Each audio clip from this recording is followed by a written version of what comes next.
Hello everyone, good evening. কেমন আছেন সবাই? আশা করব সকলে খুব ভালো আছেন, সুস্থ আছেন। আমরাও কিন্তু বেশ ভালোই আছি।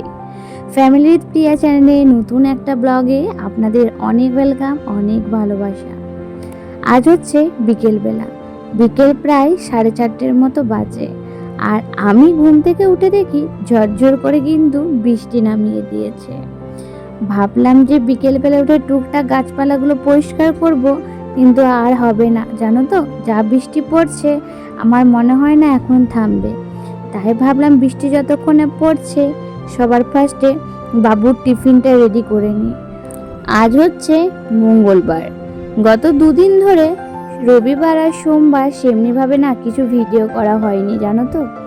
বাড়িতে লোকজনের সমাগম আর প্রচুর রান্না বান্না, সমস্ত কিছু আমি আর আমার শাশুড়ি মা কিন্তু একা হাতে করেছি।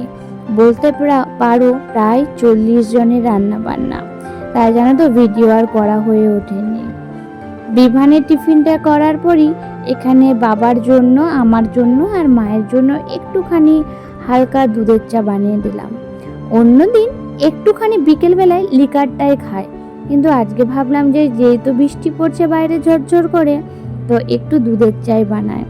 আমি সাধারণত দুধের চাই পছন্দ করি, কিন্তু আজকে লিকার খুব একটা খাই না, সেই জন্য বিশেষ করে বানানো।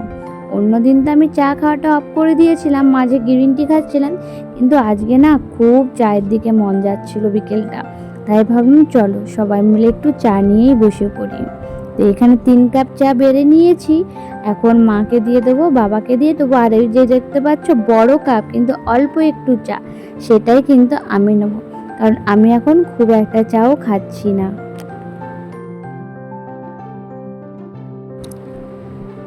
সন্ধে প্রায় লেগে গেছেই বলতে পারো। আর এদিকে আমাদের বিভানও উঠে গেছে। ওকে এখন কোলে নিয়ে ছাদে চলে এসেছি। ওকে একটু ঘুমটা ভাঙিয়ে দেবো ছাদে ঘুরিয়ে ঘুরিয়ে, আর এদিকে আমি চা খাওয়াটা কমপ্লিট করে নেব। আজকে আমি আর সন্ধ্যা দেবো না, আজকে সন্ধ্যাটা মাই দেবে। উঠতেও দেরি হয়ে গেছে, তাছাড়া বিভানকেও খাবার টাবার খাওয়াতে হবে। তাই ভাবলাম আজকে আর সন্ধে টন্ধে দিচ্ছি না, মা দিয়ে নে। আর আজকে না বাবার সঙ্গে ঘুরতে পাঠায়নি, জানো তো। গত দুদিন ধরে বিভানের সেমনিভাবে পড়াটা হয়নি, তাই ভাবলাম আজকে ওকে ভালোভাবে খাবার টাবার খাইয়ে অনেকক্ষণ অবধি পড়তে বসাবো। দেখো, বিভানের খাবার শেষ হতে না হতেই পুরোর বাইরে কিন্তু অন্ধকার নেমে পড়েছে। এখন ঘড়ির কাঁটায় প্রায় 6:30 বলতে পারো। আমি ঘুম থেকে তাড়াতাড়ি উঠলাম, আমার ছেলে না কোনো মতে ঘুম থেকে উঠতে চাইছিল না। দুদিন ধরে বাড়িতে লোকজন বলতে ওর পিপি পিসা, ওর পিসির মেয়েরা সবাই এসে সারা দিন খেলা গল্প নিয়েই মেতেছিল। তাই সেমনিভাবে ঘুমও হয়নি আর পড়াটাও ঠিকঠাক করে হয়নি। তাই আজকে অনেকক্ষণ ঘুমিয়ে নিয়েছে। এইদিকে তো বিভানের ব্রেকফাস্ট মোটামুটি হয়ে গেল, তাই ভাবলাম যে বাটিগুলো আর রাখবো না, ওগুলো একবারেই ধুয়ে নিই, কারণ রেখে দিলে সে রেখে দেওয়া হয়ে যাবে। আর তার সঙ্গে সঙ্গে তো পিঁপড়ে ফ্রি, কিছুক্ষণ অবধি যদি তুমি মিষ্টি জাতীয় খাবার রেখে দাও তাহলে কিন্তু পিঁপড়ে লেগে যায়। তাই ধুয়ে রেডি করে নিলাম। বসে পড়েছি বিভানকে এবার পড়ানোর জন্য। তো কোনো মতে তো পড়তে চাইছে না। আর বাচ্চার নিয়ম দেখবে, 2-3 দিন যদি ওর পড়াশোনার গ্যাপ হয়ে যায় না, কোনো মতে আর পড়ার দিকে মনটা থাকে না। বললো যে মা আমাকে একটুখানি ফোনটা দাও, আমি একটুখানি ফোনটা দেখেই কিন্তু পড়তে বসে যাব। আমি ঠিক আছে, তাহলে তুই ফোন দেখ, ততক্ষণে আমি না একটু চুলটা আঁচড়ে নিই। এখন রোজ মাথায় স্নান করতে হচ্ছে, রান্না পুজো বলে কথা, সেই জন্য জানো তো একটু মাথায় স্নান টান করে রান্না করেছি। প্লাস তারপর দিন যেদিন খাওয়ার দিন সেই দিনও মাথায় একটু জল নিয়ে নিয়েছি, কারণ উনুন টুনুন সবই কিন্তু আমাদের পুজো হয়। অন্য বছর আমি তোমাদেরকে ভিডিও করে দেখাবো, এবছর নিজের হাতে সব করেছি বলে আর ভিডিও করার টাইম হয়ে ওঠেনি, খুব তাড়াহুড়োর মধ্যে তো। আর প্রায় বলতে পারো 10-12 রকমের কিন্তু আইটেমও করতে হয়, এমন নয় যে 1-2 রকম আইটেম করে ছেড়ে দিলেই হয়ে যায়, সেই জন্য আর সুযোগ হয়ে ওঠেনি গো। তারপরে দেখো আমি মাথাটা আঁচড়ে নিচ্ছি, আর চুল তো উঠছেই, এটা নতুন করে কিছু বলার নেই। ভেবেছি এবছর পুজোতে চুলটাকে অনেকখানি ছোট করে দেবো, তারপরে আস্তে আস্তে চুলটার প্রতি যত্ন নিয়ে চুলটাকে বাড়াবো। যে ফাঁপালো ভাবটা আমার চুলের মধ্যে ছিল, কিছুদিন ধরে হেয়ার প্যাক ইউজ করার পর ওই ফাঁপালো ভাবটা কিন্তু আমার প্রায় বলতে পারো চলেই গেছে। ফাঁপালো জিনিসটা কিন্তু আর নেই।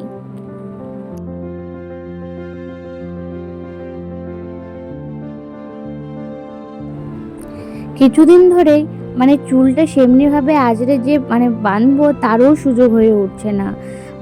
সবাই এসছে, গল্পতেই মেতে গেছিলাম। একদিন তো সারাদিন রান্না বান্নায় গেছে, আর তারপরের দিন মানুষের খাওয়া দাওয়া প্লাস গল্প। মিডিলে একবার চলে এসেছে জানো তো, ভাবলাম যে রুটি তো করতেই হবে, তাই আটাটা একটুখানি মেখে রেখে দিই। আটাটা একটু মেখে রাখলে রুটিটাও বেশ ভালো হয়, আর রুটিটা কিন্তু অনেকক্ষণ অবধি নরম থাকে। তাই এখন আটাটাই মেখে নিচ্ছিলাম।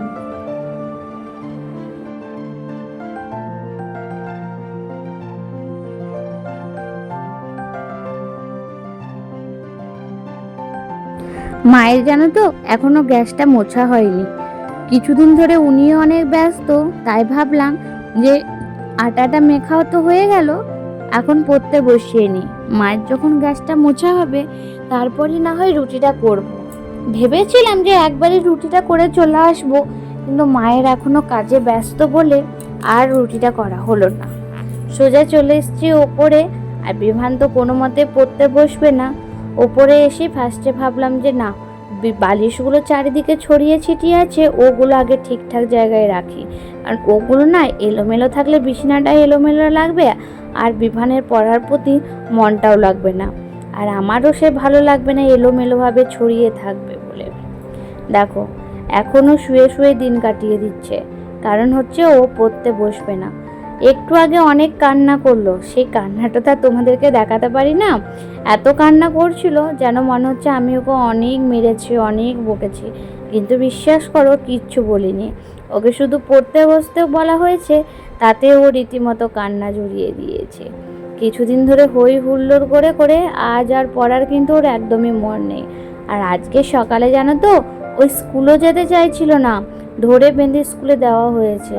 হোমওয়ার্কগুলো যদিও কমপ্লিট করা ছিল, কারণ আমি যখন স্কুল থেকে আসি তারপরে একটু ফল খাইয়ে পরে না হোমওয়ার্কগুলো করিয়ে নিই। হয় আমি করাই, নয়তো বাবা করিয়ে নেয়। বাবা বলতে আমার কিন্তু শ্বশুর মশাই, উনি কিন্তু বিভানের হোমওয়ার্কটা বেশিরভাগ করায়, আর না হতো আমি করি। ওর বাবাকে এখনো পর্যন্ত খুব একটা চাপ আমি দিই না পড়তে বসানোর জন্য।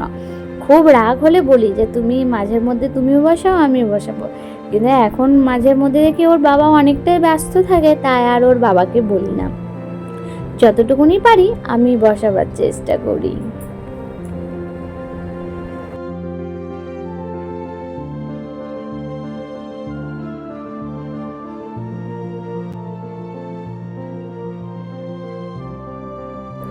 যখনই ও পড়তে বসতে চায় না, ওকে বলি যে তুই একটু লেখা কর, তারপর পড়বি, তাহলে ঠিকঠাক পড়ে নেয় জানো তো। কারণ ও লিখতে ভালোবাসে, কিন্তু পড়তে ঠিক ততটাই অপছন্দ করে। তাই ওকে এখন বসে বসে এবিগুলোই লেখাচ্ছিলাম।